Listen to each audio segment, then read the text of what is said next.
तो नमस्कार दोस्तों, परमाज कैसन की यूट्यूब चैनल पे आप सभी दोस्तों का स्वागत करते हैं। अगर बीपीएससी टीआरई 4 आप लोग पास करना चाहते हैं, बेहतर तरीके से पास करना चाहते हैं तो आज की क्लास देखना न भूलें, क्योंकि आज के जितने भी प्रश्न बनाए गए हैं वो सभी के सभी टीआरई 1, टीआरई 2, टीआरई 3 में हूबहू पूछे गए हैं और टीआरई 4 के लिए भी आज की क्लास आप लोगों के लिए बेहतर साबित हो सकते हैं। तो आगे बढ़ने से पहले बता दें कि जितने भी लोगों ने अभी तक हमारे चैनल को सब्सक्राइब नहीं किया तो सब्सक्राइब करके शेयर कर दीजिए अपने अपने ग्रुपों में, ताकि अधिक से अधिक लोग हमारे चैनल से जुड़ सकें। और पीडीएफ प्राप्त करने के लिए परमाज कैसन टेलीग्राम चैनल को ज्वाइन करके क्लास के बाद आप लोग पीडीएफ प्राप्त कर सकते हैं। तो शुरू करते हैं इसके पहले प्रश्न से।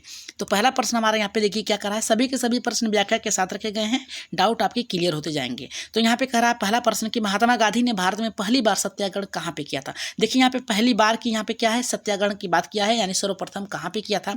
तो पहला हमारा कह रहा है कि खेड़ा में, दूसरा कह रहा है कि अहमदाबाद, तीसरा कह रहा है चंपारण और चौथा कह रहा है कि बारडोली में। तो याद रखिएगा जो ये पहली बार सत्याग्रह किया गया था ये बिहार में किया गया था महात्मा गांधी के द्वारा, और वो किया गया था बिहार वासियों के लिए नील की खेती जबरन कराने के विरुद्ध में किया गया था। 42 प्रकार के यहाँ पे क्या थे, याद रखिएगा 42 प्रकार के अवैध कर लगाए गए थे अंग्रेजों के द्वारा। तो इसका जो राइट आंसर जाएगा आपका सी के साथ जाएगा। जितने भी लोगों का ऑप्शन नंबर सी आया एकदम करेक्ट होगा। इसकी व्याख्या क्या है उसको भी देख लेते हैं, क्योंकि व्याख्या देखना बहुत ही जरूरी है।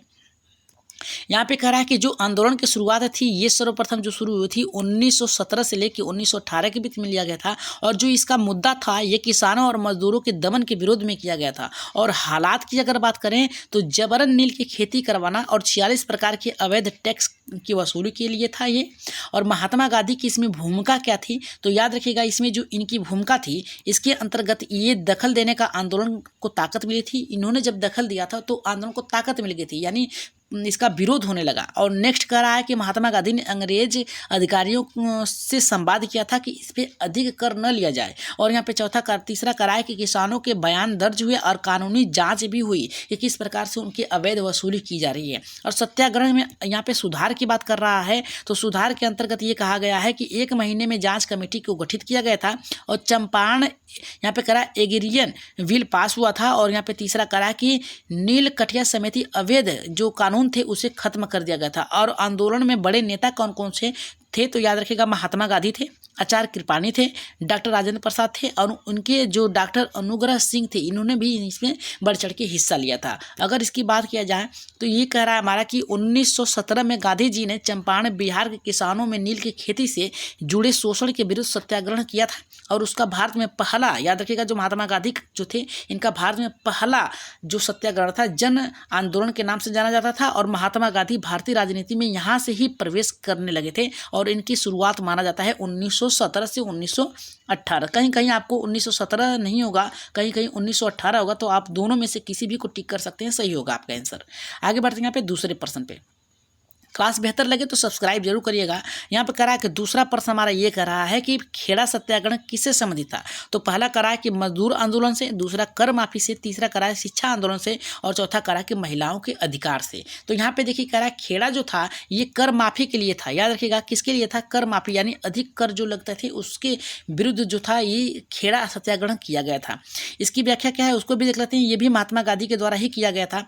इसके अंतर्गत बताया गया है कि आपके 1918 में गुजरात में खेड़ा जिले में सूखा पड़ा था, फिर भी सरकार किसानों से वसूल रही थी। गांधी जी ने इसका अहिंसक, याद रखिएगा अहिंसक विरोध किया, और अंततः सरकार को कर माफ से लोगों को यहाँ पे राहत देना पड़ा। आगे बढ़े यहाँ पे तीसरे प्रश्न पे। ये प्रश्न बार बार पूछा है टीआरई 1, याद रखिएगा ये टीआरई 1, टीआरई 1, टीआरई 2, टीआरई 3 में यहाँ से प्रश्न आपके बने थे। यहाँ पे कह रहा है हमारा यहाँ पे तीसरा कि रॉलेट एक्ट किस वर्ष लागू किया गया था। यहाँ पे कह रहा है किस वर्ष लागू किया गया था, तो 1917, 1918, 1919, 1920। तो इसका राइट आंसर की अगर बात करें हम लोग तीसरे की, तो तीसरे का जो राइट आंसर जाएगा 1919 के अंतर्गत जाएगा। जितने भी लोगों का ऑप्शन नंबर तीसरा आया है ये सही होगा, रॉलेट एक्ट। इसकी व्याख्या क्या है उसको भी देख लेते हैं, क्योंकि हर एक प्रश्न को जानना आप लोगों के डाउट क्लियर करते हुए चलेंगे, ताकि आपके जितने भी डाउट है उसे क्लियर किया जा सके। ये कह रहा है कि 1919 में इसे लागू किया गया था। सॉरी यहाँ पे रॉलेट एक्ट लाया गया था। इसके अंतर्गत क्या था, ये कानून बिना मुकदमा चलाए गिरफ्तारी की अनुमति देता था। इसे काला कानून भी कहा जाता था। याद रखिएगा महात्मा गांधी ने इसका विरोध करते हुए रॉलेट एक्ट यहाँ पे सत्याग्रह की शुरुआत की थी। ये महात्मा गांधी से ही सभी प्रश्न हैं। और रॉलेट एक्ट के खिलाफ जो 1919 है इसके खिलाफ जो है महात्मा गांधी ने सत्याग्रह, रॉलेट एक्ट सत्याग्रह की शुरुआत की थी। अगर प्रश्न बनता है कि महात्मा गांधी ने 1919 में किस किस सत्याग्रह का शुरुआत की थी? तो रॉलेट एक्ट सत्याग्रह की शुरुआत की थी। आगे बढ़ते हैं यहाँ पे नेक्स्ट प्रश्न पे, जो कि बहुत ही इंपॉर्टेंट है। ये प्रश्न देखिए आपका क्या कह रहा है। ये कह रहा है कि जलियांवाला बाग हत्याकांड कब हुआ था? पहला कह रहा है कि 1918 में, 1919 में, 1920 में, 1921 में। तो राइट आंसर यहाँ पे हमारा चौथे का किसके साथ जाएगा? अगर चौथे की बात किया जाए तो 1900, यहाँ पे जो राइट आंसर जाएगा 1919 में जाएगा जलियांवाला बाग। याद रखिएगा जलियांवाला बाग जो हत्याकांड है ये जो जाएगा आपका 1919 के साथ जाएगा। इसकी व्याख्या क्या है उसको देख लेते हैं। व्याख्या के अंतर्गत ये बताया गया है कि 13 अप्रैल 1919 को अमृतसर के जलियांवाला बाग में जनरल डायर ने निहत्थी भीड़ पर गोलियां चलवाई थी और इसने पूरे देश को झकझोर दिया था। महात्मा गांधी ने असहयोग आंदोलन शुरू करके इसे प्रेरणा दी थी, प्रेरित किया था, ताकि क्या है इसके विरुद्ध लड़ा जा सके। उधम सिंह ने जनरल डायर की गोली मारकर हत्या की थी, वो भी ब्रिटेन में जाकर। इतना याद रखिएगा आप लोग। आगे बढ़ते हैं। यहाँ पे खिलाफत आंदोलन का उद्देश्य क्या था? पहला करा है अंग्रेजों से स्वराज्य, दूसरा करा है हमारा कि खलीफा की सत्ता बचाना, तीसरा करा है कि हमारा मुस्लिम लीग की समर्थन, और चौथा करा है कि धार्मिक पुनर्जागरण के अंतर्गत आता है खिलाफत आंदोलन। तो राइट आंसर यहाँ पे किसके साथ जाएगा? यहाँ पे पांचवें का राइट आंसर किसके साथ जाएगा? पहले के साथ जाएगा, दूसरे के साथ जाएगा, तीसरे के या फिर चौथे का? इसका आंसर जल्दी से कमेंट बॉक्स में करिएगा। तो यहाँ पे देखिए क्या करा है इसका राइट आंसर। अगर की बात करें पांचवें की, तो पांचवें का जो जाएगा खिलाफत यहाँ पे सत्ता को बचाने के अंतर्गत किया गया था। तो राइट आंसर जितने भी लोगों को ऑप्शन नंबर बी आया है एकदम करेक्ट होगा। आगे बढ़ते हैं। यहाँ पे इसकी व्याख्या है उसको देख लेते हैं। खिलाफत आंदोलन के अंतर्गत क्या हुआ था? देखिए इसके ये जो खिलाफत आंदोलन था ये तुर्की के खलीफा के सत्ता को बनाए रखने के समर्थन में किया गया था और भारतीय मुसलमानों द्वारा चलाया गया था। गांधी जी ने इसे समर्थन देकर हिंदू मुस्लिम एकता को मजबूत किया था। आगे बढ़ रहे हैं यहाँ पे नेक्स्ट प्रश्न पे, जो कि बहुत ही इंपॉर्टेंट है और ये प्रश्न आपके TRE 2 में आया था। TRE 2 में ये प्रश्न आपके बने थे। यहाँ पे देखिए क्या करा है, करा कि असहयोग आंदोलन कब शुरू हुआ था? पहला करा है कि 1919, 1920, 1921, 1922। तो राइट आंसर यहाँ पे किसके साथ जाएगा? जल्दी से कमेंट कर दीजिए। असहयोग आंदोलन कब शुरू हुआ था? अगर छठे की बात किया जाए तो असहयोग आंदोलन जो था 1920 में शुरू किया गया था। राइट आंसर इसका दूसरे के साथ जाएगा। इसकी व्याख्या के अंतर्गत अगर हम बात करें तो बहुत ही जरूरी आप लोगों को हो सकता है कि यहाँ से प्रश्न आपके कुछ बना के दिया जाए। जैसे कि महात्मा गांधी ने ब्रिटिश शासन का असहयोग न करने का आह्वान कब किया था? तो ये इसका आंसर आप बना सकते हैं 1919 में, 1920 में, इस प्रकार से बना सकते हैं। लेकिन ये था किस लिए? तो महात्मा गांधी ने ब्रिटिश शासन द्वारा सहयोग न करने की आह्वान किया था, जिसमें सरकारी स्कूल अदालतों आदि का बहिष्कार किया गया था। ये अगर बात किया जाए, प्रश्न बनता है कि सरकारी स्कूल, सरकारी नौकरी, अदालतों का बहिष्कार किस वर्ष किया गया था? तो 1919 महात्मा गांधी के द्वारा किया गया था। असहयोग आंदोलन के उद्देश्य के कारण हुआ था। आगे बढ़ते हैं यहाँ पे नेक्स्ट प्रश्न में, जो कि आपका 7वां प्रश्न है। इसका आंसर आप लोग कमेंट बॉक्स में दीजिएगा और बताइएगा कि आप लोग अपनी तैयारी किस प्रकार से कर रहे हैं। तो ये करा चौरी चौरा हत्याकांड जो था, ये कांड जो था कब हुआ था? तो पहला हमारा यहाँ पे देखिए क्या करा है, 1921 में हुआ था, 1922 में हुआ था, 1923 में हुआ था, या फिर 1924 में हुआ था। इसका राइट आंसर आप लोग कमेंट बॉक्स में जरूर बताइएगा कि इसका राइट आंसर क्या जाएगा। चौरी चौरा कांड जो था ये किस वर्ष हुआ था? आपका 1921 में हुआ था, 1922 में हुआ था, 1923 में हुआ था, या फिर 1924 में हुआ था। इसका आंसर बताइएगा। पहला सही होगा, दूसरा सही होगा, तीसरा या फिर चौथा? कमेंट बॉक्स में इसका आंसर बताइएगा। अगर BPSC TRE 4 की तैयारी आप लोग बेहतर तरीके से कर रहे हैं तो इसका आंसर जरूर दीजिएगा। आगे बढ़ रहे हैं यहाँ पे नेक्स्ट प्रश्न पे। नेक्स्ट प्रश्न हमारा देखिए क्या करा कि सविनय अवज्ञा आंदोलन की शुरुआत किससे हुई थी? तो पहला करा कि जलियांवाला कांड से, दूसरा करा कि खिलाफत आंदोलन से, तीसरा करा दांडी यात्रा से, चौथा करा हमारा यहाँ पे गांधी इरविन समझौते से। तो राइट आंसर यहाँ पे 8वें का किसके साथ जाए? अगर हम बात करें कि ये जो सविनय अवज्ञा जो आंदोलन था ये शुरुआत कब हुई थी? अगर शुरुआत की बात किया जाए 8वें की, तो ये हुई थी दांडी यात्रा के दौरान हुआ था। और इसका मुख्य कारण क्या था, किस लिए किया गया था? इसकी आइए व्याख्या के अंतर्गत देख लेते हैं कि इसका मुख्य उद्देश्य क्या था। ये जो था आपका महात्मा गांधी ने 12 मार्च 1930 में साबरमती आश्रम से दांडी यात्रा तक यानी 240 किलोमीटर, पूछता है कि सविनय अवज्ञा आंदोलन के दौरान दांडी यात्रा कितने किलोमीटर की हुई थी? तो ये जो हुई थी आपकी 240 मील की हुई थी। याद रखिएगा, मील की यात्रा समुद्र से नमक बनाकर ब्रिटिश कानून का यहाँ पे उल्लंघन करना था। यानी जो ब्रिटिश सरकार द्वारा नमक जो था उसको न उपयोग करके खुद से नमक का प्रयोग करना था और उसके खिलाफ जाना था, ताकि उन्हें आर्थिक तौर पर मजबूत न करके उन्हें तोड़ा जा सके। आगे बढ़ रहे हैं यहाँ पे नेक्स्ट प्रश्न है। जो कि बहुत ही बेहतर है। ये करा गांधी इरविन समझौता कब हुआ था, तो पहला करा कि 1930 में, 1931 में, 1932 में, 1933 में। तो राइट आंसर यहाँ पे 9वें का किसके साथ जाएगा। तो इसका आंसर की अगर बात करें तो इसका आंसर जो जाएगा आपका ये होगा आपका 1931 होगा, जो कि आपका राइट आंसर होगा। इसकी जो व्याख्या है उसके अंतर्गत देख लेते हैं क्या क्या बताया गया है।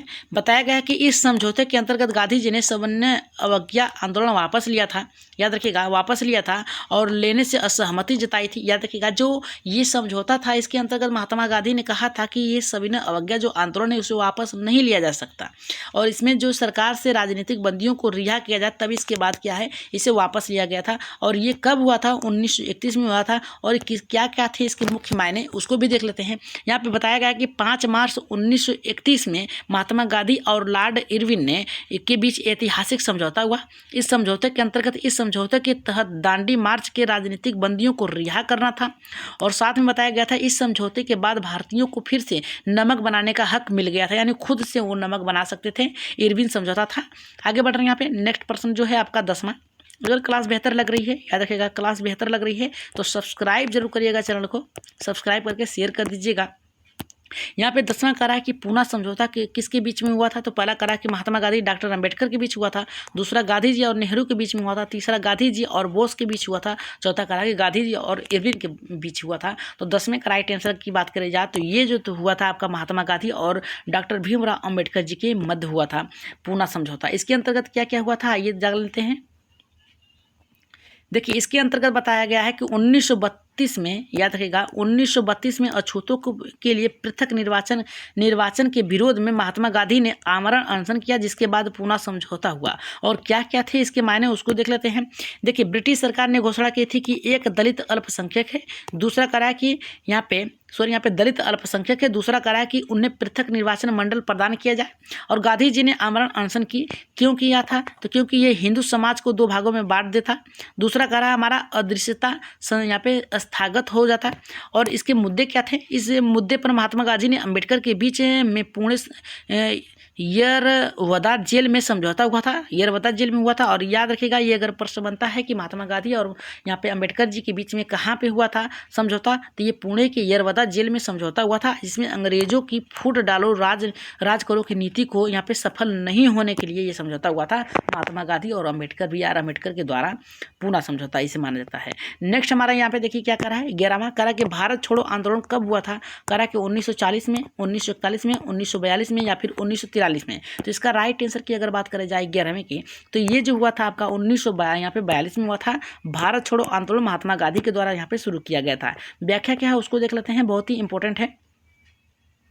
देखिए, इसमें यह बताया गया है कि 1942 में आज ही के दिन, यानी जब 1942 था उसके दिन भारत छोड़ो आंदोलन महात्मा गांधी द्वारा आह्वान पूरे देश में प्रारंभ हुआ था। भारत के देशभक्तों ने इस आंदोलन में अंग्रेजी शासकों की नींव हिलाकर रख दी थी, यानी अंग्रेजों अब वापस जाओ। और ये जो हुआ था आपका 1942 में हुआ था। अगर व्याख्या की बात किया जाए तो 8 अगस्त 1942 को, याद रखिएगा, अगर पूरा पूछता है कि ये कब हुआ था, किस महीने में हुआ था, तो 8 अगस्त 1942 को मुंबई में कांग्रेस अधिवेशन में गांधी जी ने करो या मरो का नारा देते हुए अंग्रेजों को भारत छोड़ो की मांग की थी। और इसे ही कहा जाता है अंग्रेजों भारत छोड़ो, या फिर करो या मरो के नाम से जाना जाता है। आगे बढ़ रहे हैं यहाँ पे नेक्स्ट प्रश्न पे, जो कि बहुत ही इंपॉर्टेंट है। ये हमारा कह रहा है कि करो या मरो का नारा किस आंदोलन से जुड़ा हुआ है। देखिए, बहुत ही इंपॉर्टेंट है, करो या मरो किसके द्वारा यहाँ पे इस आंदोलन को माना जाता है कि जुड़ा हुआ है। तो यहाँ पे पहला करा है हमारा यहाँ पे असहयोग आंदोलन से, भारत छोड़ो आंदोलन से, सविनय अवज्ञा आंदोलन से, चौथा करा है कि खिलाफत आंदोलन से। तो राइट आंसर यहाँ पे खिलाफत जो था ये तुर्कियों के लिए था, तुर्की के मुसलमानों के लिए था, सविनय अवज्ञा के अंतर्गत था, या फिर भारत छोड़ो आंदोलन या असहयोग आंदोलन। असहयोग आंदोलन जो था ये पहला हुआ था आपका, याद रखिएगा, बिहार के नील खेती के विरुद्ध हुआ था। तो इसमें राइट आंसर बरहमे का किसके साथ जाएगा, तो ये जो जाएगा आपका भारत छोड़ो आंदोलन के साथ हुआ था। आगे बढ़ रहे हैं यहाँ पे, नेक्स्ट जो इसकी व्याख्या है उसको देख लेते हैं। व्याख्या के अंतर्गत क्या बताया गया है, देखिए बहुत ही इंपॉर्टेंट है कि यहाँ पे गांधी जी ने अंतिम निर्णय लिया कि आंदोलन में ब्रिटिश शासकों का, याद रखिएगा, ब्रिटिश शासकों को खुली चुनौती देते हुए ये नारा दिया गया था कि भारत छोड़ो आंदोलन, यानी अंग्रेजों भारत छोड़ दो। इसके अंतर्गत जो वो अगस्त क्रांति के नाम से भी जाना जाता है, इसे अगस्त क्रांति के नाम से भी जाना जाता है भारत छोड़ो आंदोलन को। इसके अंतर्गत बताया गया कि आज 78 वर्ष यानी आज 70-80 वर्ष हो गए, महात्मा गांधी ने इसे आज़ादी के लिए करो या मरो के नारे देकर भारत छोड़ो आंदोलन की शुरुआत की थी। इस आंदोलन का लक्ष्य जो था भारतीय ब्रिटिश साम्राज्य को समाप्त करना था और यहाँ पे स्वाधीनता के संकल्प को, यहाँ पे स्वतंत्र यहाँ पे सेनानियों के संघर्ष को अंग्रेजों ने घुटने टेकने के पर मजबूत किया। अंग्रेजों को जो था यहाँ पे घुटनों पे टेकने के लिए मजबूर किया था। और यहाँ पे इस आंदोलन ने गाँव से लेकर शहर तक ब्रिटिश सरकार की चुनौतियों को चुनौती दी और आज के दिन अगस्त क्रांति के नाम से भी इसे जाना जाता है या फिर इसे कोटि कोटि नमन किया जाता है। यानी जिस दिन यहाँ पे भारत छोड़ो आंदोलन का यहाँ पे शुरुआत की थी, इसका नाम जो था अगस्त क्रांति या फिर आप कह सकते हैं भारत छोड़ो आंदोलन कह सकते हैं। नेक्स्ट प्रश्न जो कि है बहुत ही इंपॉर्टेंट है। ये प्रश्न आपके TRE 1, TRE 2, TRE 3 में तीनों में पूछा गया था। यहाँ पे करा है कि नमक सत्याग्रह की शुरुआत कब हुई थी? दांडी यात्रा, खेड़ा, साबरमती आश्रम और यहाँ पे करा है कि अहमदाबाद। कहाँ से शुरू की थी? शुरुआत कहाँ से हुई थी? तो ये जो शुरुआत हुई थी साबरमती आश्रम से हुआ था और क्या 240 मील तक हुई थी। ठीक, 240 मील तक ये पैदल चलने की इसमें कार्य किया गया था। तो राइट आंसर जो 13वें का है ये साबरमती आश्रम से है। इसकी जो व्याख्या है उसको देख लेते हैं, क्या कहा गया है, इसमें क्या बताया गया है। इसमें बताया गया कि यही जो गांधी जी और उसके अनुयायी नमक कानून तोड़ने के लिए पैदल यात्रा निकाली गई थी। 240 मील तक निकाली गई थी, याद रखिएगा। और ये जो था अंग्रेजों के नमक त्यागने के विरुद्ध में किया गया था और ये साबरमती से लेके यहाँ पे चलाया गया था। आगे बढ़ते हैं यहाँ पे नेक्स्ट प्रश्न पे, जो कि बहुत ही बेहतर प्रश्न है। ये हमारा करा कि द्वितीय गोलमेज सम्मेलन का प्रतिनिधित्व किसने किए थी? तो पहला करा कि नेहरू ने, गांधी जी ने, बोस ने या फिर यहाँ पे करा कि पटेल ने। तो राइट आंसर यहाँ पे 14वें का किसके साथ जाएगा? 14 का जो राइट आंसर जाएगा यहाँ पे महात्मा गांधी के साथ जाएगा। इन्होंने यहाँ पे गोलमेज सम्मेलन का कांग्रेस के प्रतिनिधित्व का यहाँ पे शुरुआत की थी। इसके अंतर्गत क्या क्या है आइए देख लेते हैं। बताया गया है कि यहाँ पे दूसरे गोलमेज सम्मेलन की शुरुआत जिसने गांधी जी ने हिस्सा लिया था ये कब हुआ था? तो 7 सितंबर को हुआ था। याद रखिएगा कब हुआ था ये? 7 सितंबर 1931 को लंदन में शुरू हुआ था दूसरा गोलमेज सम्मेलन। इसमें यहाँ पे 85 दिन तक चला था ये और इसके कोई नतीजे नहीं निकले थे। 85 दिन इस गोलमेज सम्मेलन का दूसरा जो था शुरुआत किया गया था, चली थी, लेकिन कोई भी निर्णय नहीं लिया था। 7 सितंबर 1931 तक ये लंदन में चली थी। यहाँ पे दूसरा करा है हमारा कि इस दौरान ब्रिटिश प्रधानमंत्री ने गांधी जी से मुलाकात की थी और जिस पर फ्रेंच मारिस ने गांधी जी को यहाँ पे अर्धनंग फकीर कहते हुए टिप्पणी की थी। और यहाँ पे देखिए क्या कह रहा है कि 1931 में गांधी इरविन समझौते के बाद गांधी जी ने लंदन जाकर कांग्रेस की ओर से प्रतिनिधित्व किया था। अगर प्रश्न बनता है कि यहाँ पे कि आपके महात्मा गांधी ने कहाँ पे जाकर यहाँ पे इसका सम्मेलन यहाँ पे प्रतिनिधित्व किया था कांग्रेस का, तो ये लंदन में। नेक्स्ट हमारा यहाँ पे क्या कह रहा है, देखिए नेक्स्ट कह रहा है कि गांधी जी ने हरिजन शब्द किस के लिए प्रयोग किया था? तो यहाँ पे कह रहा है कि मुसलमानों के लिए, स्त्रियों के लिए, अछूतों के लिए, किसानों के लिए। तो राइट आंसर यहाँ पे 15 का किसके साथ जाएगा? अगर 15 की बात किया जाए तो ये जाएगा अछूतों के लिए किया था महात्मा गांधी ने हरिजन शब्द का, यानी हरि के जन। यहाँ पे ये जो था आपका, आइए इसकी व्याख्या क्या है उसको देख लेते हैं। व्याख्या में बताया गया है कि गांधी जी ने अछूतों को सम्मान देने के लिए उन्हें हरिजन यानी भगवान के लोक के नाम से जाना जाता है कहा था। आगे बढ़ रहे हैं यहाँ पे 16वें प्रश्न पे। 16 का देखिए क्या करा है, चंपारण आंदोलन किस फसल से जुड़ा हुआ है? तो पहला करा गेहूं से, धान से, नील से, गन्ना से। तो सभी लोगों को पता है कि चंपारण जो आंदोलन है किस फसल से जुड़ा है? तो ये जो था आपका नील की खेती से जुड़ा था। इसमें 42 प्रकार के कर लगाए गए थे। तो और ये महात्मा गांधी ने इसका सर्वप्रथम पहली बार यहाँ पे अपना सत्याग्रह आंदोलन किया था। आगे बढ़ रहे हैं यहाँ पे इसकी जो व्याख्या है उसको देख लेते हैं। ये नील की खेती है, आप लोग देख सकते हैं इस प्रकार से नील की खेती की जा सकती थी, किया जाता था। ब्रिटिश जमींदार किसानों ने जबरन नील की खेती करवाते थे जिसका गांधी जी ने विरोध किया था। आगे बढ़ रहे हैं यहाँ पे नेक्स्ट कह रहा है हमारे यहाँ पे नमक कानून तोड़ने का उद्देश्य क्या था? पहला करा कि धार्मिक सुधार, आर्थिक अन्याय का विरोध, शिक्षा का आंदोलन और यहाँ पे करा कि सांप्रदायिकता के लिए। तो राइट आंसर यहाँ पे 17वें का किसके साथ जाएगा? इसकी बात किया जाए तो आर्थिक अन्याय के विरुद्ध था नमक तोड़ो कानून। और इसमें याद रखिएगा इसमें कई मुद्दे थे और आपको बताना है ये कि ये किसके बीच में हुआ था नमक कानून तोड़ने का उद्देश्य। इसका उद्देश्य क्या था इसका आप लोग कमेंट बॉक्स में बताइएगा। यहाँ पे देखिए क्या करा है कि नमक आम आदमी की जरूरत थी, उस पर कर लगाना अनुचित था। गांधी जी ने इसे जनता से जोड़कर आपके अंग्रेजों को आर्थिक नीति पर चोट पहुंचाई थी। आज भी आप लोग देख रहे हैं जो नमक 5 रुपये का था, अब इसमें 20 रुपये का हो गया है, तो इसमें भी कर लग रहा है, लेकिन कोई समझ नहीं पा रहा है। यहाँ पे नेक्स्ट हमारा कह रहा है, यहाँ पे देखिए नेक्स्ट कह रहा है कि असहयोग आंदोलन का समापन क्यों हुआ। तो पहला कह रहा है कि गांधी इरविन समझौते से, दूसरा चौरी चौरा कांड से, तीसरा भारत छोड़ो आंदोलन से, चौथा कह रहा है गोलमेज सम्मेलन के कारण हुआ था। तो राइट आंसर यहाँ पे 18वें का किसके साथ जाएगा। अगर इसकी बात किया जाए तो चौरी चौरा हत्याकांड से हुआ था, जो कि बहुत ही उस समय दर्दनीय था, यहाँ पे उसे होना नहीं चाहिए था, लेकिन हुआ वैसा। यहाँ पे राइट आंसर जो आपका आ जाएगा बी के साथ जाएगा। जितने भी लोगों का बी आया एकदम सही होगा। इसकी व्याख्या क्या है उसको देख लेते हैं। व्याख्या के अंतर्गत बताया गया है गांधी जी ने कहा कि आंदोलन पूरी तरह से अहिंसक होना चाहिए, लेकिन हिंसा होने पर इसे रोक दिया जाएगा। तो और रोक भी दिया गया था।